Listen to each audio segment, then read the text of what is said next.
what did you say at halftime?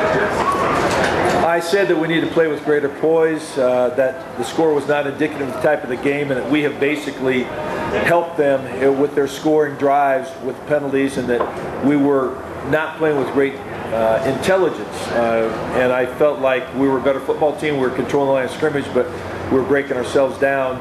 And I felt like we just had to settle down a little bit, and that we would do a better job in the second half, which we did.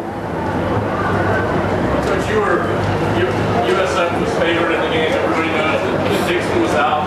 That was a subject. Do you think you were downgraded too much in other people's eyes? Did you use that to your advantage for this game? Well, I think losing a Heisman Trophy candidate, the leading Heisman Trophy candidate, was a big blow. We know that. It took us a couple of games to recover. The reality was, I was pleased with Justin Roper's development over the course of our bowl practices. I felt like he was sort of a secret weapon that people did not know about. It wasn't just losing Dennis Dixon, though. It was losing 2 wide receivers, 2 middle linebackers, 3 quarterbacks, our 1A tailback, and one of our receivers. We were forced to play a young man like Jeffrey Mel, bringing in as a backup safety into the starting wide receiver role.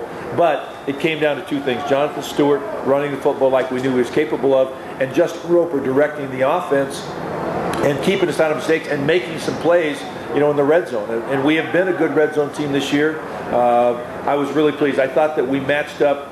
You never know. We've never played them. We don't play a lot of opponents, common opponents. So I was very pleased with the way we handled the line of scrimmage play. What was more valuable this last month or so? Just the mental chance to take a breath, to take a break, or all the reps the young guys have? This group of kids, this group of young men has been exceptional in terms of their commitment to each other, their camaraderie, their chemistry, their toughness, their mental toughness as well as physical toughness. What we needed, what we lacked at really late in the season was a seasoned quarterback. And the time that we had to give Justin reps at speed, and he did a great job. I mean, he was not the starter for the Civil War game, and it was very clear indication at that point, but he came in that game and matured a great deal, made plays, gave us a chance to win. We should have won that game for him as much as anything else. But over the course of the bowl practices, his accuracy, his understanding, just the opportunity to get reps again at speed, I think is invaluable, and I think he would probably say that himself. Coach, what specifically about Roper's development during the practices made you think that he was so lethal, especially in the second half? So lethal, I like that. Take it. No, it was just his ability. One, he's got a very strong arm, and he spins the ball well. He has what we call repetitive accuracy. The second and maybe more important thing is that I think Chip Kelly and the offensive staff designed an offense that put him on the edge, but with protection, with options. We didn't expect him to run and make a lot of people miss, but I was really pleased with his scramble for a first down, kept one of the drives alive. He's got enough movement skills to be very effective in this offense, and it's just a question of more of the timing. We put in some new plays that the opponent had not seen. But overall, I think a quarterback has to have built-in leadership skills. It just comes with the position. Part of it, he also has to have the ability to relax when things go bad and not get too excited when things go good. And I think Justin does a great job of that. I think the guys were really excited for him. I think they saw in practice he could do it, and that gave the entire team confidence. What did you do to neutralize George Sullivan? We didn't do anything particularly. We knew that their defensive line was very, very good. A lot of their stuff was based on movement of the line, not as much one-on-one. He got free a lot. I thought, our tackles, basically, our entire offensive line did a very nice job of pass protection. We didn't do a lot of just pure pass. We did a little bit more play action, which again, by design will slow down the defensive line. The spread option, the option, and the read option also slow down the defensive end. So it's probably like a mirror image to a degree, but I do think that combined with very good play by our offensive line tended to neutralize him. Coach, the penalties a little high today, obviously. Was this more sort of getting accustomed now? This group is calling that a game? I don't know. The penalties were way too high. They were not. acceptable by any means. And again, they cost us a lot in the first half. We gave them 2 touchdowns. We were off the field, and we had late penalties, or what I call unintelligent penalties. I'm not pleased about that. It's something we'll work on. It could have been, I think it probably broke the record, I'm sure, because at halftime they had tied the record. I told the officials, you guys must want to set some records, get your name in the books or something. For you and like some of your longtime assistants and this fifth-year seniors, can you just talk about how that is to celebrate a bowl win after some of the disappointments the last year? Yeah, I think we talk all the time. It's not how you start, it's how you finish.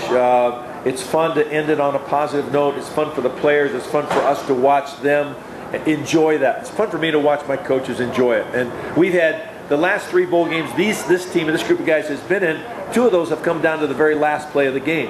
And I don't think people realize it. They just look at the loss and don't understand what you give, the heart that you put into that game. So to win it and to win it in this manner was, very gratifying for everybody.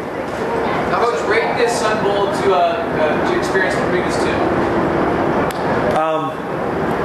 We won. I'd say, first of all, we won 2 and lost 1. The one that we lost was on the last play of the game, or next to last play of the game. This has been an exceptional experience, though, because I trusted this team. I think they came down and enjoyed the opportunity to be here in El Paso, to be at the Sun Bowl representing the Pac-10. Was the best bowl game we could aspire to at the time of the season where we were. So we're really, really pleased. I know that we've been here 3 times, and my staff, some of the old guys, the young guys have not, but I think El Paso does a tremendous job of making it feel special, going out of the way with personal service just to make it special for the players, and I'm glad we could return the favor by making it a great game. Outside of the penalties, talk about how well your defense played. Well, our defense really played well early on. They struggled to move the football, and that was because, one, we were controlling line of scrimmage and making plays in the back end, also getting the takeaways, turning them into scores. We knocked a couple balls down, we intercepted some balls, but again, take the penalties out, and it's hard to do that. I can't say that, but I was very, very pleased. Our defense has been opportunistic all year. They've been unbelievable in the red zone. They've been one of the leaders in tackles for loss and takeaways, and I think, again, it showed up today. Besides the penalties, is there any one aspect of the game that you were not happy with? Well, yeah, I think any time that we don't convert, I was frustrated by, again, a couple times offensively, we didn't block or would turn a guy loose, and we'd have a chance to make a big play, and it would be a 3 or 4 yard loss. But I can't quibble about that when you put 56 points up. So no, other than the penalties, I'm pretty darn pleased.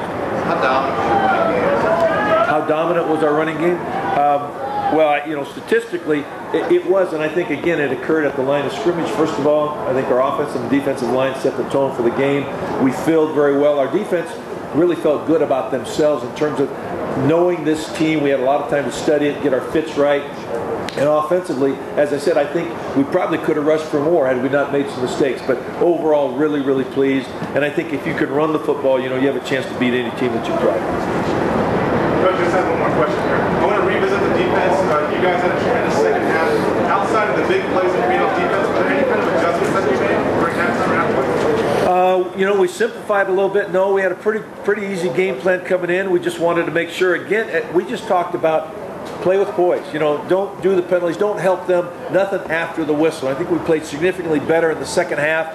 Some of those plays that come on in the commission of a play, I'm not as mad about. It's the after the play stuff. We had one in the second half, but we were able to move the ball down anyway offensively, so we saved Nick Reed's tail. But no, other than that, I'm really, really pleased. I think our defense played a whale of a football game.